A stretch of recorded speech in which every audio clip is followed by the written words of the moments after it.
Some men are remembered for their power, others for their pain. But Denzel Washington, he's remembered for both and for the grace that bridges them. For over 4 decades, he stood as one of Hollywood's strongest pillars. But strength has a price, and behind the calm voice and piercing eyes lies a man who has carried storms we'll never see.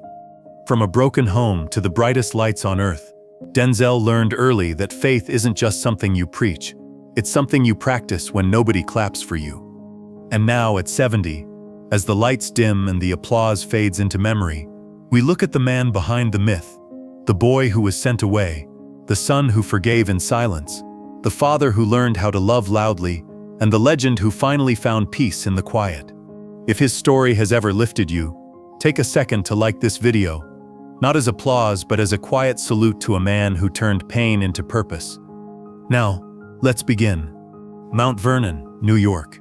A small working-class town where dreams were humble and faith was currency. Denzel Hayes Washington Jr. was born into a world where the walls echoed with gospel and struggle in equal measure. His mother, Lennis, ran a modest beauty salon, the scent of hair dye mixing with gospel music on the radio. She worked with calloused hands and a fire in her soul, a woman who refused to let life dictate her worth. His father, Reverend Denzel Washington Sr., was a Pentecostal preacher and city worker, a man of the pulpit who believed salvation came through obedience, not affection. Inside their home, there were prayers before dinner and sermons on Sunday. But between those prayers lived silence, a cold, steady kind that could turn love into distance. When Denzel turned 14, his parents' marriage collapsed quietly. No arguments, no scenes, just a kind of emptiness that settled in the house like fog. "My mother was city, my father was country," Denzel would later say. Opposites attract, then they separate. It was the first time he learned that heartbreak doesn't always shout. Sometimes it just stops singing. And when his father moved out, so did the structure. "I didn't cry when he died," Denzel admitted years later. "Not because I didn't love him, but because we never really connected." That single sentence carries the story of his early life. Wounds that never bled but never healed either. By the time he reached his teenage years, Denzel had begun drifting, hanging with boys who chased trouble as if it were freedom. "The guys I grew up with did 40 years combined," he once said. "They went one way, I went another."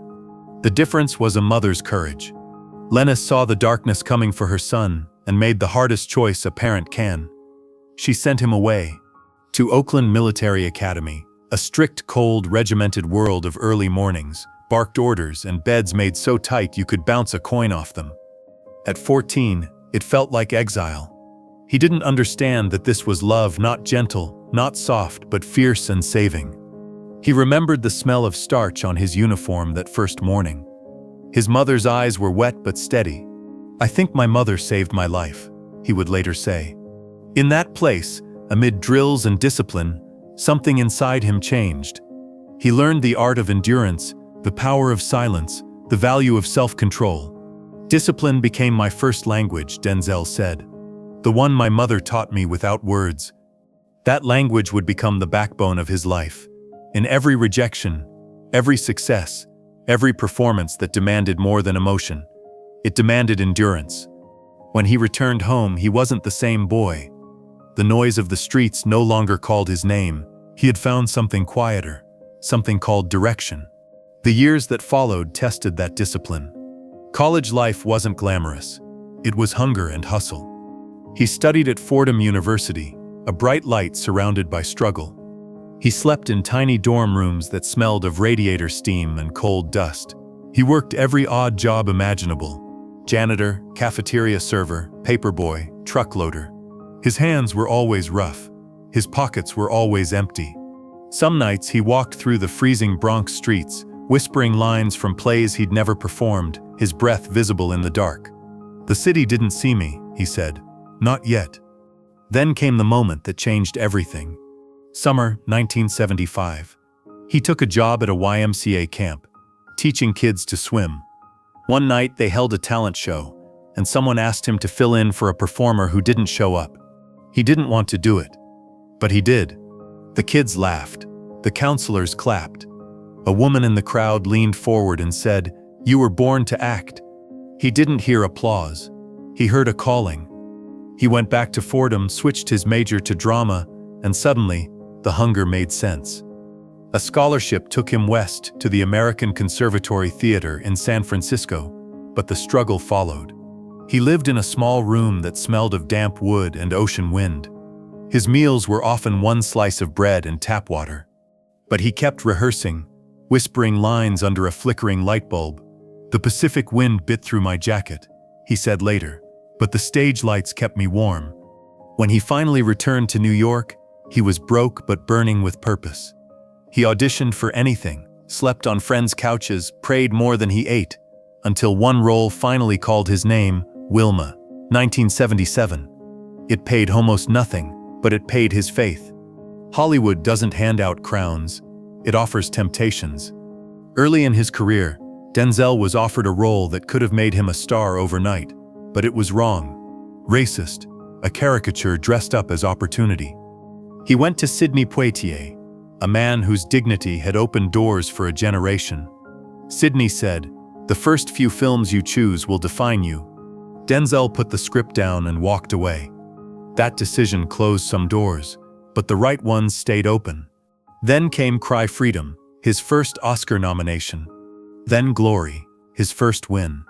Then Malcolm X, Philadelphia, The Hurricane, Training Day.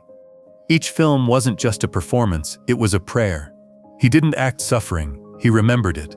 Every pause, every look on screen carried the weight of his childhood silence, his mother's strength, and his father's absence. Every victory cost something, he'd later say. You pay for it in time, in sleep, in peace. And when he paid in full.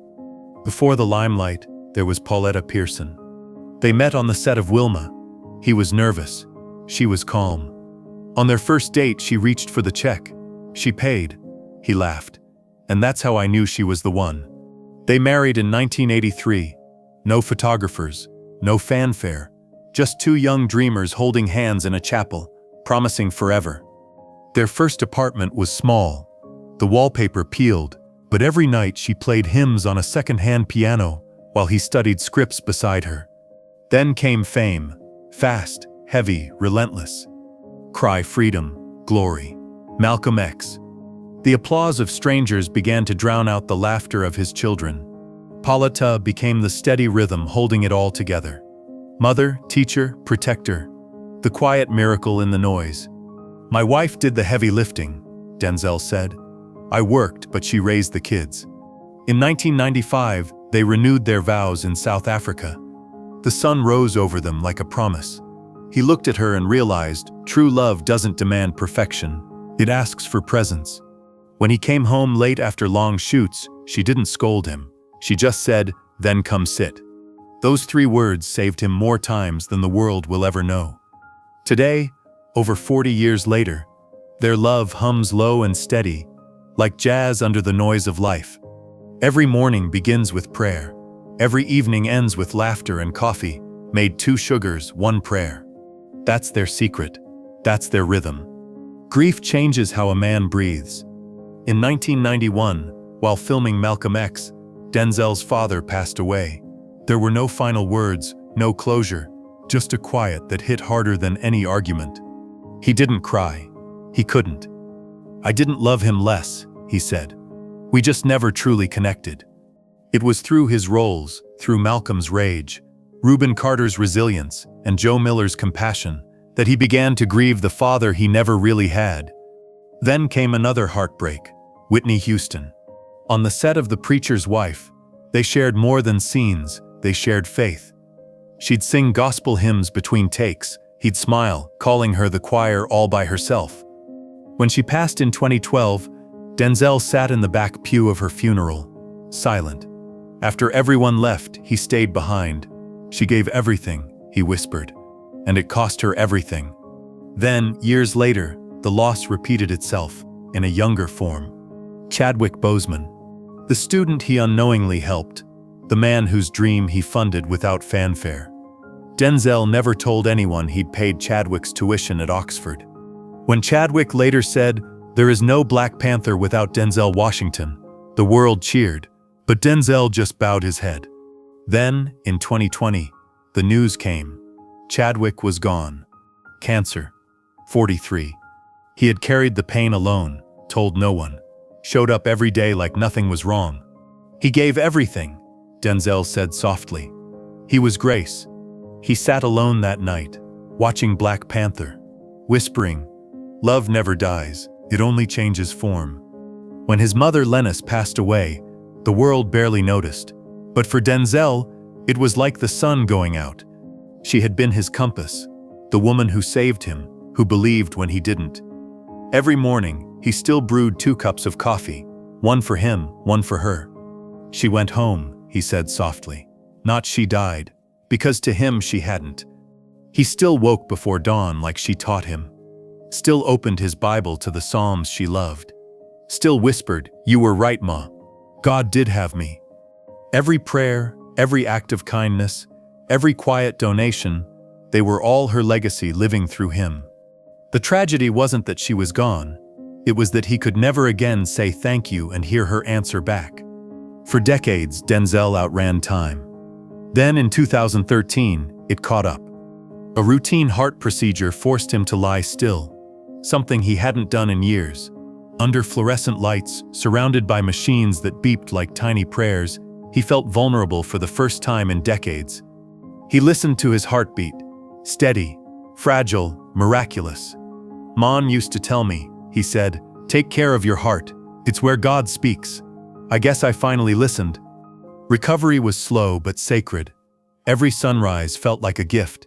Every breath, a small resurrection. He no longer chased youth. He walked beside time like an old friend. Sometimes on set, he'd joke about his fear of heights. "Let's shoot that balcony scene first," he'd laugh, "before I start thinking." But the truth is, he wasn't afraid of falling. He was grateful to still be standing. Now, each morning begins with scripture. Each night ends in stillness. He no longer races through life. He walks through it, hand in hand with peace. Behind the gates of his Beverly Hills home, there's no excess, no golden walls, just faith, family, and the smell of grilled food drifting through palm trees. His net worth sits around $300 million. But he doesn't measure wealth in dollars. He measures it in difference. For decades, he's quietly funded scholarships, youth programs, and churches. He's supported the Boys and Girls Clubs of America, donated to his alma mater Fordham, and given millions to help underprivileged kids chase their dreams. He never announces it. If you're going to give, he says, give quietly. The good will speak for itself. In his garage, 4 cars rest side by side. A Rolls-Royce for reflection, a Range Rover for family drives, an Aston Martin for freedom, and an old Audi A4, humble, reliable, human. That's who he is. A man who could have everything, but chooses grace over grandeur. At 70, Denzel doesn't chase attention. He builds peace. He mentors young actors, telling them the same truth that saved him. Ease is a greater threat to progress than hardship. He tells them to guard their integrity like gold, to show up when no one's watching, to pray more than they post. He has lived the fame, felt the loneliness, lost the people who kept him grounded, and still he stands. In the quiet of his Beverly Hills garden, as the city hums below, he breathes deeply and whispers, "Still here, still grateful." The boy who once feared becoming his father became a man who learned to love like his mother, fiercely, faithfully, and forever. And maybe that's the real tragedy, not that life hurt him, but that so few truly understand what it costs to stay kind in a world that rewards cruelty. The world will remember his films, but those who know will remember something else, the grace that never left him. Because for Denzel Washington, greatness was never about being seen, it was about staying true, even when no one was watching. So if this story touched you, hit the like button, not for the fame, but for the faith. Because some stories aren't about how far you rise. They're about how deeply you endure. And Denzel Washington is endurance made flesh.